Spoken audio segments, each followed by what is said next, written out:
Now let us look at transfer and transmission of shares. तो सबसे पहले तो डिफरेंस जानना जरूरी है ट्रांसफ़र और ट्रांसमिशन के बीच में। अगर मैं ट्रांसफ़र की बात करूँ तो ट्रांसफ़र एक वॉलंटरी एक्ट है, जबकि ट्रांसमिशन लॉ की वजह से होता है।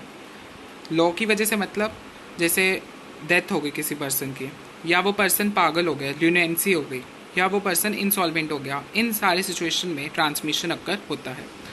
ट्रांसफ़र के लिए ऐसी कोई स्पेशल कंडीशन होने की ज़रूरत नहीं है। ट्रांसफ़र जो होगा उधर कंसिडरेशन मस्ट बी प्रेजेंट, लेकिन ट्रांसमिशन में हो या ना हो दोनों चीज़ें चल जाएंगी। ट्रांसफ़र डीड होता है SH4। SH4 is the transfer deed document. Transfer के लिए ये ट्रांसफ़र डीड का होना ज़रूरी है, जबकि ट्रांसमिशन के लिए ऐसा होना ज़रूरी नहीं है। ट्रांसफ़र में स्टैम्प ज़रूरी होती है, ट्रांसमिशन में स्टैम्प की कोई रिक्वायरमेंट नहीं होती है। ट्रांसफ़र के लिए आपको कंपनीज एक्ट के प्रोविजंस पालन करना ज़रूरी है, जबकि ट्रांसमिशन के लिए आपको कंपनीज एक्ट के प्रोविजंस तो एप्लीकेबल हैं ही, साथ ही साथ आपको इनहेरिटेंस एंड इंसॉल्वेंसी एक्ट भी एप्लीकेबल होता है। मेंबरशिप की अगर बात करें, जैसे ही आपको शेयर ट्रांसफ़र हो गए और आपका नाम रजिस्टर ऑफ मेंबर्स में चढ़ गया तो आप बन जाएंगे उस कंपनी के मेंबर। लेकिन ट्रांसमिशन के केस में आप मेंबर तब तक नहीं बनोगे, आप शेयर होल्डर ही कहलाओगे जब तक आपका नाम आपको रजिस्टर ऑफ मेंबर्स में नहीं चढ़ता है। तो ट्रांसफ़र ट्रांसमिशन के बीच में डिफरेंस क्या हो गया? नेचर की अगर बात करूँ तो transfer is a voluntary act, transmission is by operation of law. ये ऑपरेशन ऑफ लॉ कुछ भी रीज़न हो सकता है, जैसे डेथ हो गया, ल्यूनेंसी हो गई, इंसॉल्वेंसी हो गया। ट्रांसफ़र के केस में कंसिडरेशन, शेयर डीड जिसे हम ट्रांसफ़र डीड जिसे हम SH4 कहते हैं, स्टैम्प, ये तीनों चीज़ें होनी जरूरी है। ट्रांसमिशन में तीनों चीज़ें ना भी हो तो भी चल जाएगा। प्रोविजंस की बात करो, ट्रांसफ़र पे कंपनीज एक्ट के प्रोविजंस लगेंगे और जबकि ट्रांसमिशन पे inheritance and insolvency act. Membership की बात करो तो ट्रांसफ़र में मेंबर्स रहेंगे और ट्रांसमिशन में share holder. Now transfer of share, transfer का मतलब क्या है? Transfer implies holder of shares, जो बंदा जिसके पास शेयर्स हैं वो अपने शेयर्स को ट्रांसफ़र कर रहा है दूसरे पर्सन को, उसे हम कहते हैं ट्रांसफ़र ऑफ शेयर्स। अब ट्रांसफ़र ऑफ शेयर्स पे भी कुछ रिस्ट्रिक्शंस एप्लीकेबल हैं। अब ये रिस्ट्रिक्शंस कौन कौन लगा सकता है? ट्रांसफ़र ऑफ शेयर्स पे रिस्ट्रिक्शंस आपके आर्टिकल्स में लग सकती है। आप ट्रांसफ़र ऑफ शेयर्स पे कुछ रिस्ट्रिक्शन लगा सकते हो कि कंपनी रिस्ट्रिक्ट, जैसे आर्टिकल्स में क्लोज डाल दिया हमने कि कंपनी ट्रांसफ़र नहीं कर सकते अपने शेयर्स का, तो इस तरीके से हम रिस्ट्रिक्ट कर सकते हैं कंपनी को। या NCLB, national company law board, भी आपके ट्रांसफ़र को रिस्ट्रिक्ट कर सकता है। इवन कंपनीज एक्ट 2013 भी ट्रांसफ़र को रिस्ट्रिक्ट कर सकती है। और फेरा होता है फॉरेन एक्सचेंज रेगुलेशन एक्ट, फेरा भी इवन चाहे तो आपके ट्रांसफ़र पे रिस्ट्रिक्शन इम्पोज कर सकता है। अब ट्रांसफ़र का प्रोसीजर बहुत ही सिंपल, ट्रांसफ़र का प्रोसीजर है, बहुत ही ईजी है। इसको हम एक स्टोरी की तरह समझेंगे तो ईजी रहेगा। जैसे ट्रांसफरर और ट्रांसफरी, ट्रांसफरर जिसके पास शेयर है, ट्रांसफरी जिसको वो शेयर ट्रांसफ़र कर रहा है। अब जैसे राज दिलवाले दुल्हनिया ले जाए से राज जो है वो सिमरन को अपने शेयर्स ट्रांसफ़र करना चाहता है, तो राज को सिमरन को क्या क्या दो चीज़ें देनी पड़ेंगी सिमरन को? एक तो SH4 देना पड़ेगा, शेयर डीड देनी पड़ेगी, ट्रांसफ़र डीड देनी पड़ेगी, साथ ही साथ जो उसे शेयर सर्टिफिकेट मिला था कंपनी से वो भी सिमरन को देना पड़ेगा।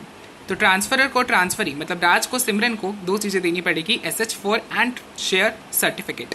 और यही जो सिमरन को मिले हैं SH4 और शेयर सर्टिफिकेट, सिमरन को कंपनी के ऑफिस में, रजिस्टर्ड ऑफिस में ये दोनों चीज़ें डिपॉजिट करवानी पड़ेंगी।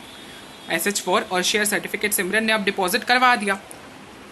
अब ये देखो, जैसे मिस्टर एक्स, यहाँ मिस्टर एक्स कौन हो गई? सिमरन भी हो सकता है, राज भी हो सकती है। तो दोनों ट्रांसफ़र या ट्रांसफरी जो भी ट्रांसफ़र हो, चाहे केस हो या ट्रांसमिशन कोई भी केस हो, उस सिमरन ने कंपनी को अपील की कि भाई हे कंपनी, मेरे जो ये ट्रांसफ़र है इस चीज़ को, मेरे ट्रांसफ़र को रजिस्टर कर दो।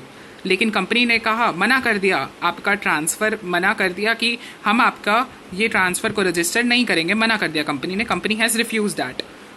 तो कंपनी ने अगर ये मना कर दिया और कंपनी ने 30 दिन के अंदर अंदर फ्रॉम द डेट ऑफ जब आपने ट्रांसफ़र डीड और साथ ही साथ कंपनी को बता दिया कि हम ट्रांसमिशन कर रहे हैं, इन दोनों चीज़ों का आपने बता दिया और कंपनी ने, तो कंपनी 30 दिन के अंदर अंदर आपको एक नोटिस थमा देगी। अगर कंपनी ने मना कर दिया तो कंपनी 30 दिन के अंदर अंदर आपको नोटिस थमा देगी। By the company to transfer transmission along with reason, और उसमें रीजंस बताइए, उस नोटिस में रीजंस भी होने चाहिए कि हमने क्यों कंपनी ने मना कर दिया आपके ट्रांसफर को रजिस्टर करने के लिए। अब मिस्टर एक्स हताश है, सिमरन हताश है कि भाई मेरे को ट्रांसफर नहीं मिला, मेरे को शेयर्स नहीं मिले, तो क्या उसके पास कोई विकल्प है? यस, सिमरन जो है या राज जो है वो अपील कर सकते हैं। अपील किसके पास करेंगे? ट्रिब्यूनल के पास अपील करेंगे, कोर्ट के पास जाएंगे, अपील करेंगे कि हे इस कंपनी ने मेरा ट्रांसफर रजिस्टर नहीं किया, ट्रिब्यूनल जी आप देखो इस मैटर को। अब ट्रिब्यूनल दो ही चीज़ें करेगा, या तो ट्रिब्यूनल देखेगा कि कंपनी का नोटिस देखेगा कि क्या क्या रीजंस के कारण कंपनी ने मना कर दिया, और अगर उसे लगता है कि ये रीजंस बिल्कुल ही ठीक थे तो वो कहेगा कि भाई तुम ट्रांसफर ट्रांसमिशन कंपनी को डायरेक्ट करेगा कि तुम रिकॉर्ड करो, और या फिर मना कर सकता है, स्ट्रेट अवे मना कर सकता है। और जो ट्रिब्यूनल का ऑर्डर होगा वो ऑर्डर फुल एंड फाइनल होगा। और अगर ट्रिब्यूनल ने कहा कंपनी को कि तुम ट्रांसफर ट्रांसमिशन रिकॉर्ड करो, तो कंपनी को 10 दिन के अंदर फ्रॉम द ट्रिब्यूनल ऑर्डर, जैसे ही कंपनी को ऑर्डर मिलता है ट्रिब्यूनल से, उसके 10 दिन के अंदर कंपनी को रजिस्टर करना पड़ेगा। अब ये जो राज है, ये अपील या सिमरन जो है, ये ट्रिब्यूनल के पास अपील कब कर सकती है? कोई टाइम पीरियड भी तो होगा इस अपील का, या कभी भी आप अपील कर दो, 1 साल बाद, 2 साल बाद, कुछ टाइम पीरियड होगा अपील करने का। तो अब ये अपील का टाइम पीरियड कितना है? अगर मैं ट्रिब्यूनल को अपील करने का टाइम पीरियड की बात करूं, अगर कंपनी ने ये जो 30 दिन के अंदर नोटिस दिया था, अगर विद इन 30 डेज अगर कंपनी ने आपको नोटिस दे दिया रिफ्यूजल का, एक तो ये चीज़ हो जाएगी। और अगर कंपनी ने आपको 30 दिन के अंदर नोटिस नहीं दिया, अगर कंपनी ने आपको 30 दिन के अंदर सपोज से नोटिस दे दिया, तो आप अपील कर सकते हो। अब ये भी डिपेंड करेगा कि किस तरह की कंपनी, आप प्राइवेट कंपनी हो कि आप पब्लिक कंपनी हो। अगर आप प्राइवेट कंपनी हो तो आप 30 दिन के अंदर जैसे ही आपको नोटिस मिल जाता है, उसने भी आपको 30 दिन के अंदर नोटिस दिया कंपनी ने, तो आप भी 30 दिन के अंदर अपील कर सकते हो with in 30 days of receipt of notice. लेकिन अगर पब्लिक कंपनी है तो आपका टाइम पीरियड बढ़ा दिया, आपको दे दिए 60 दिन, आप 60 दिनों के अंदर